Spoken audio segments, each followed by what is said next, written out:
Mariel boatlift. The Mariel boatlift was a mass emigration of Cubans who traveled from Cuba's Mariel harbor to the United States between 15 April and 31 October 1980. The term Marielito, plural Marielitos, is used to refer to these refugees in both Spanish and English. While the exodus was triggered by a sharp downturn in the Cuban economy, it followed on the heels of generations of Cubans who had emigrated to the United States in the preceding decades. After 10,000 Cubans tried to gain asylum by taking refuge on the grounds of the Peruvian embassy, the Cuban government announced that anyone who wanted to leave could do so. The ensuing mass migration was organized by Cuban Americans, with the agreement of Cuban President Fidel Castro. The arrival of the refugees in the United States created political problems for U.S. President Jimmy Carter. The Carter administration struggled to develop a consistent response to the immigrants, and many of the refugees had been released from jails and mental health facilities in Cuba. The Mariel boatlift was ended by mutual agreement between the two governments in late October 1980. By then, as many as 125,000 Cubans had reached Florida. Background: Cuba-United States relations. In the late 1970s, U.S. President Jimmy Carter sought to improve relations with Cuba. He lifted all restrictions on travel to Cuba, and in September 1977, both countries established an interests section in each other's capital. However, relations were still strained because Cuba supported the Soviet Union's military interventions in Africa and the Middle East with their own. The two countries struggled to reach agreement on a relaxation of the U.S. embargo on trade to permit the export of a select list of medicines to Cuba without provoking Carter's political opponents in the U.S. Congress. 10 members of Congress visited Cuba in December 1978, and the Cuban government later released the U.S. manager of a business in Cuba who had been prevented from leaving in 1963, accused of being a CIA agent, and sentenced to 50 years in prison. A group of 55 people, whose parents brought them from Cuba, returned for 3 weeks in December 1978, in a rare instance of Cuba allowing the return of Cuban-born emigrants. In December 1978, both countries agreed upon their maritime border, and the next month they were working on an agreement to improve their communications in the Straits of Florida.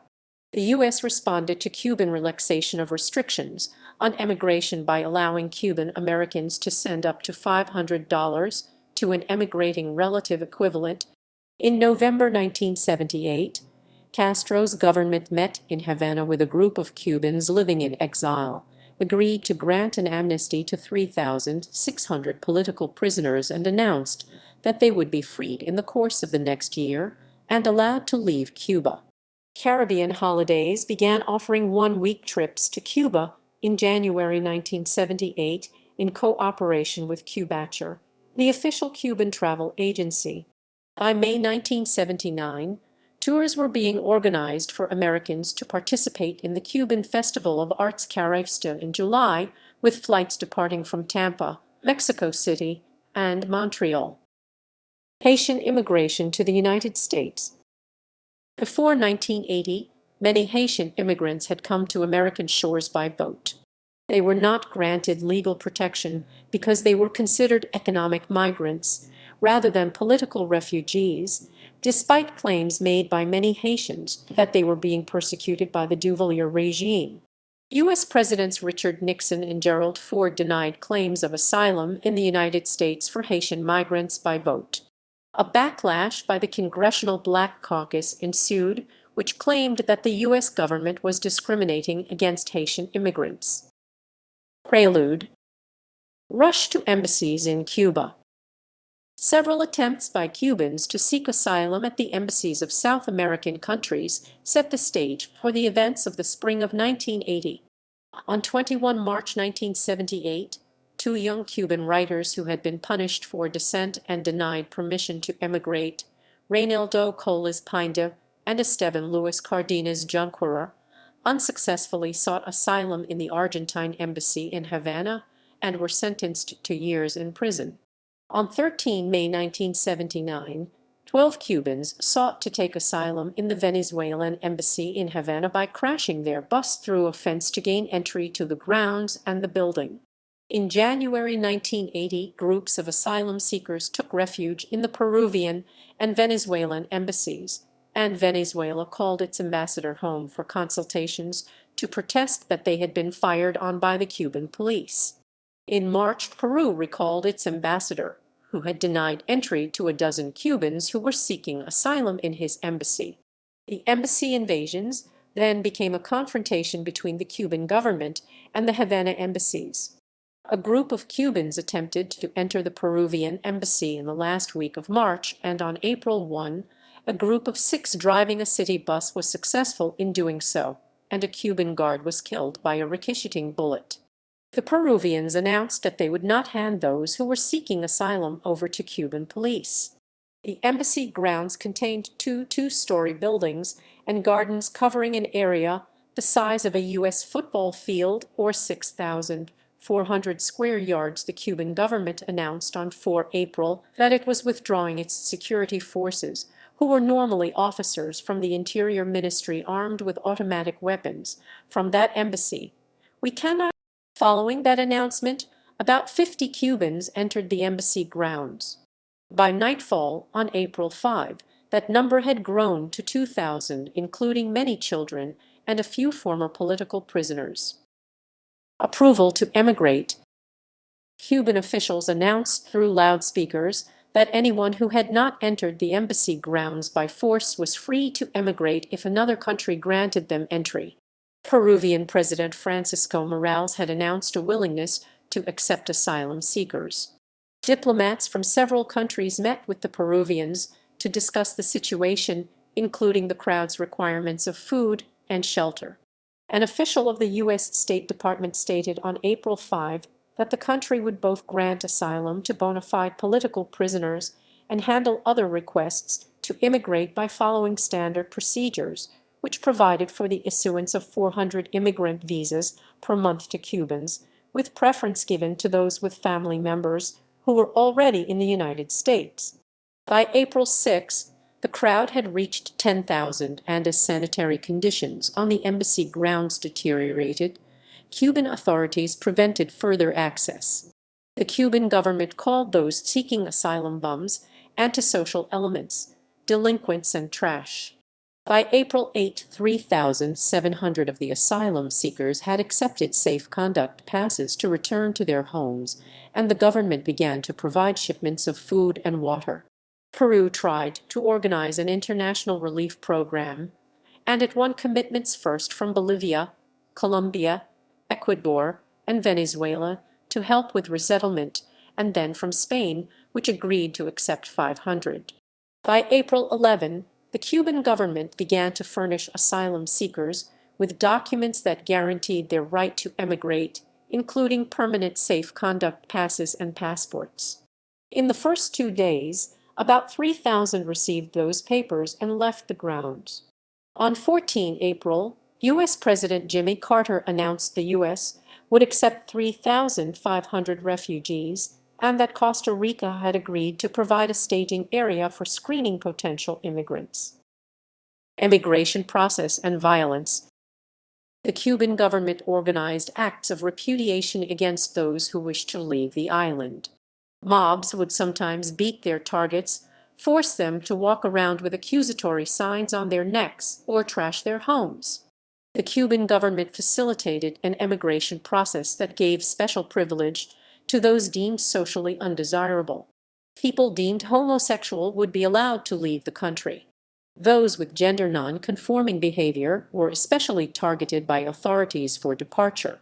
Some of them were given the option between emigration and jail time in order to encourage their departure from the island. Many Cubans would enter police stations to declare their homosexual behavior so as to be granted permission to leave the country. Concerns of Haitian refugees. The Carter administration was negotiating the legal status of Haitian refugees as the Mariel boatlift began. As Cuban refugees began to arrive in the United States, a focus was put on the treatment of Haitian refugees, and Carter declared Haitian refugees and Cuban refugees would be accepted in the same manner. The United States would label all refugees that would come in during the Mariel boatlift as Cuban Haitian entrants to be approved at the discretion of the Attorney General. Exodus. Airlift from Cuba. At first, emigrants were permitted to leave Cuba via flights to Costa Rica, followed by eventual relocation to countries that would accept them. After news coverage of celebratory masses of Cubans emigrating by flight to Costa Rica, the Cuban government declared that emigrants had to leave by flying directly to their accepting country. 7,500 Cubans left the country by those initial flights. Boatlift, departure from Cuba and Haiti. Castro stated ultimately on 20 April that the port of Mariel would be opened to anyone wishing to leave Cuba if they had someone to pick them up. Soon after Castro's decree, many Cuban Americans began making arrangements to pick up refugees in the harbor. On April 21, the first boat from the harbor docked in Key West and held 48 refugees. By April 25, as many as 300 boats were picking up refugees in Mariel Harbor. Cuban officials also packed refugees into Cuban fishing vessels. Haitian refugees had been continuously coming to the United States before the Mariel boatlift and continued to do so with the flotilla. United States and Cuba policy changes. After the arrival of thousands of refugees, Florida Governor Bob Graham declared a state of emergency in Monroe and Dade counties on April 28. According to a U.S. Coast Guard report, 15,761 refugees had arrived in Florida by early May. On May 6, Carter declared a state of emergency in the areas of Florida most severely affected by the exodus and an open arms policy in which all refugees fleeing Cuba would receive temporary status. On June 20, the Cuban Haitian Entrant Program was established, and Haitians would be given the same legal status as Cuban refugees in the United States during the Mariel boatlift. Around 25,000 Haitians would enter the United States during the boatlift. In response, Carter then called for a blockade on the flotilla by the U.S. Coast Guard. At least 1,400 boats would be seized, but many slipped by, and over 100,000 more Cuban and Haitian refugees continued to pour into Florida over the next 5 months. The Mariel boatlift would end by agreement between the United States and Cuba in October 1980. Arrival. Miami. McDuffie riot.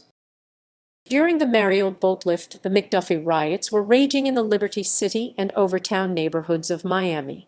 It has been argued the riots were exacerbated by the diversion of social and policing resources from African American communities to care for Mariel refugees and the anger at the perceived privileges Cuban refugees held compared to African Americans and Haitian refugees. Processing.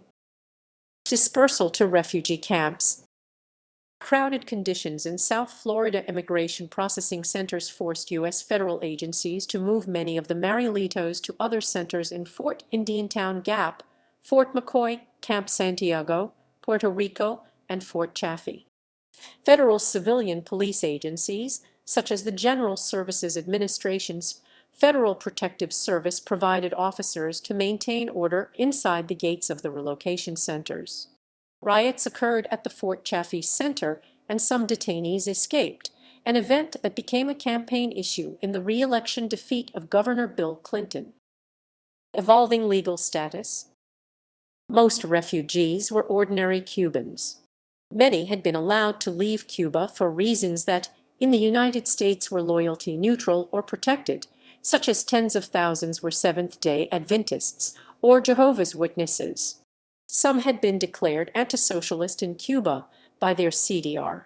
In the end, only 2.2% or 2,746 of the refugees were classified as serious or violent criminals under U.S. law and denied citizenship on that basis.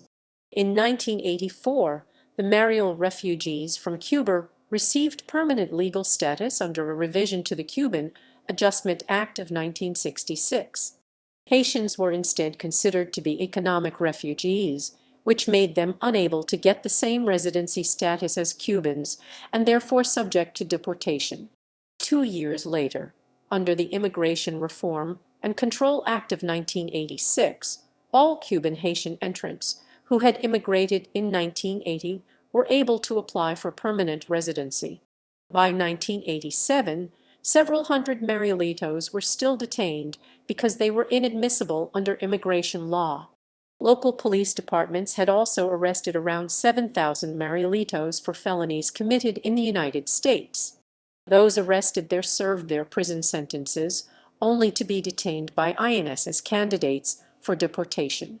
The United States-Cuba Migration Agreement of 1987 allowed for 3,000 former political prisoners to emigrate to the United States and allowed for the deportation of undesired Marielitos.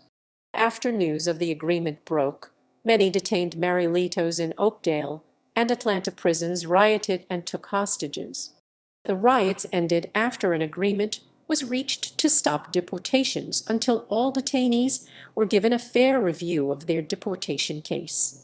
After 1987, the United States would continue to deport Marielitos who were deemed undesirable. Later developments. By June 2016, 478 remained to be deported, according to the Department of Homeland Security. Some are elderly or sick, and the department had no desire to send these back to Cuba. Under a 2016 agreement with the Cuban government, the U.S. will deport the final remaining migrants deemed as serious criminals. Aftermath. Task Force. An early response to address the aftermath of the Mariel boatlift was the 1983 City of Miami's formation of the East Little Havana Task Force. Task Force members were appointed by the Miami City Commission, with urban planner and Cuban community leader Jesus Permay named as its chair. It was tasked with studying the social and economic effects of the boatlift, particularly in Little Havana, which was an epicenter of the migration.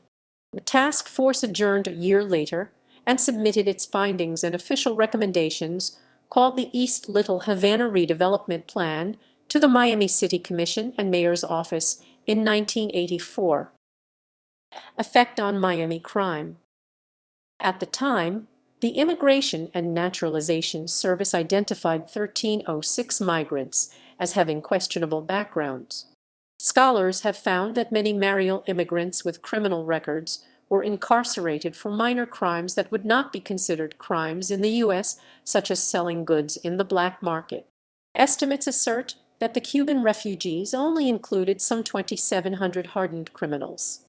A 1985 Sun Sentinel magazine article claimed that out of the around 125,000 refugees that entered the United States, around 16,000 to 20,000 were estimated to be criminal. In a 1985 report, around 350 to 400 Mariel Cubans were reported to inhabit Dade County jails on a typical day. In a recent working paper, two economists, Alexander Billy and Michael Packard, have purportedly estimated the effects of the refugees on crime in Miami. They find evidence of an increase in both violent and property crime. They argue costs were relatively minor and driven by a combination of factors, including poor oversight by authorities.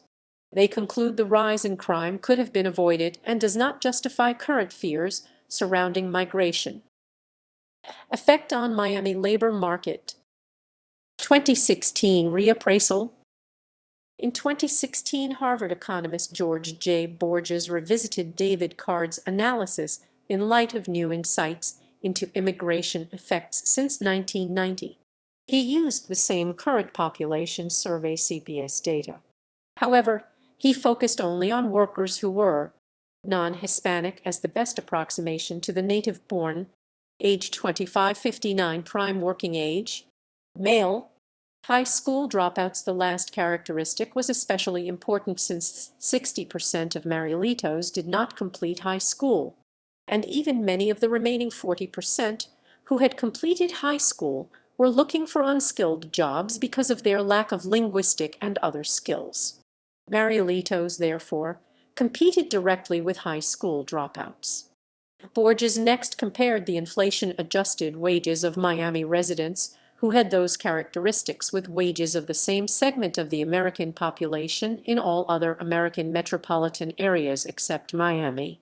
His analysis shows that the Miami wages for native-born men without high school diplomas were much lower than the wages for similar workers in other U.S. metropolitan areas during the 1980s and then again in the late 90s, following the two spikes of Cubans migrating to Miami.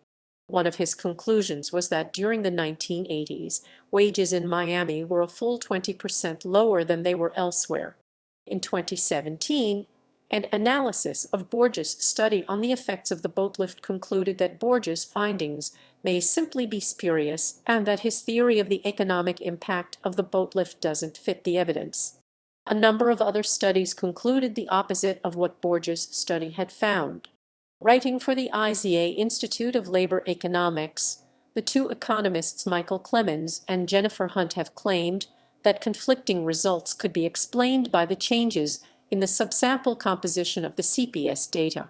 In 1980, the share of non-Hispanic blacks doubled in the subgroup of Miami male prime working-age high school dropouts studied by Borges.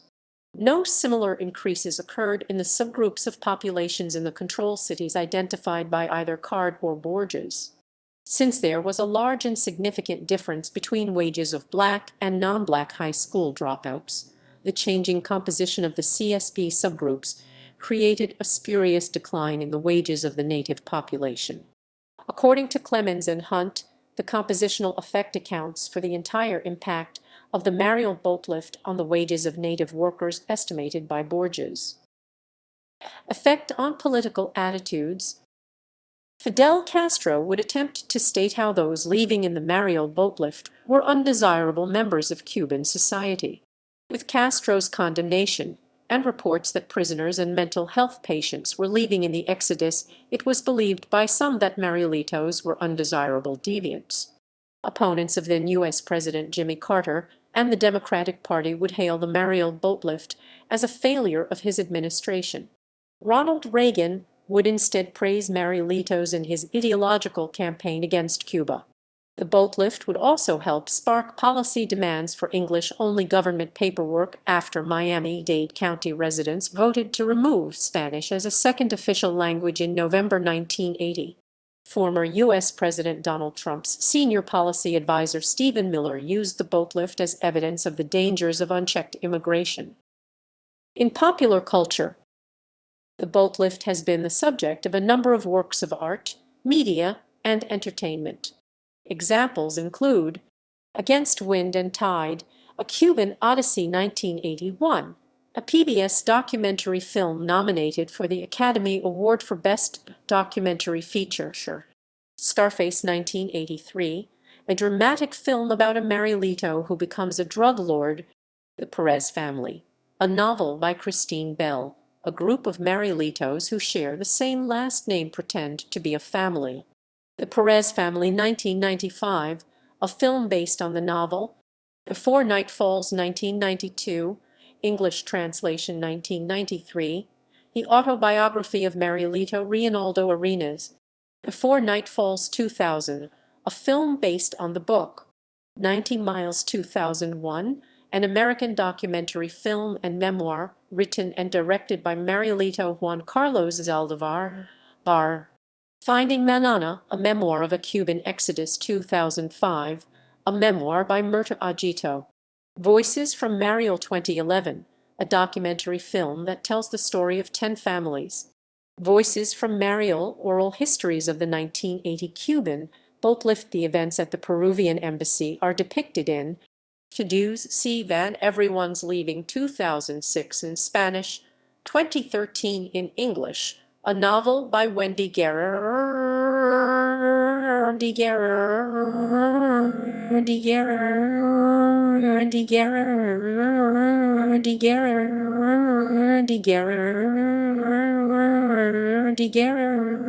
Cuapos al bord de una isla, My Salida de Cuba por Mariel 2010, a memoir by Reinaldo Garcia Ramos about his experiences during the boatlift.